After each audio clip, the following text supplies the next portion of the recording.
Hola amigos de YouTube, ¿cómo están? Bienvenidos a BSL Tutoriales. En este video les voy a estar mostrando cómo se mide un diodo, ya sea en una placa o fuera de ella. Bueno, primero que todo vamos a poner nuestro multímetro en escala de diodos y bueno, vamos a detectar vamos a identificar, mejor dicho, cuál es el cátodo y cuál es el ánodo. El cátodo es el que tiene la franjita. Acá no se va a llegar a ver, pero en este, por ejemplo, que es un poquito más grande, lo van a poder ver. Bien.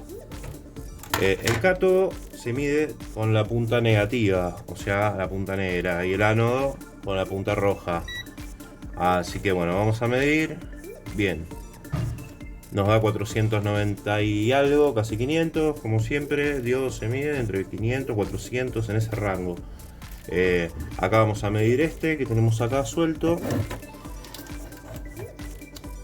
También tenemos la franja de este lado que representa en el símbolo la protección, digamos, para que no vuelva la corriente, ya que para eso son los diodos, para manejar voltaje en un solo sentido.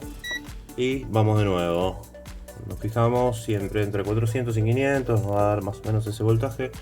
0.4, no 500 voltios, sino 0.400 voltios. Bueno, ahí tenemos.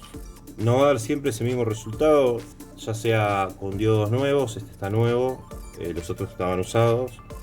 Siempre vamos a tener un voltaje similar, siempre que te respetemos la polaridad. Si no respetamos la polaridad, lo que va a pasar es que nos va a dar infinito y no nos va a dar lectura. De esta manera también podemos saber que está bueno el diodo, porque es lo que tiene que pasar, no nos tiene que dar ningún voltaje, porque lo estamos invirtiendo. Así que de esta manera también podemos corroborar que el diodo está correcto.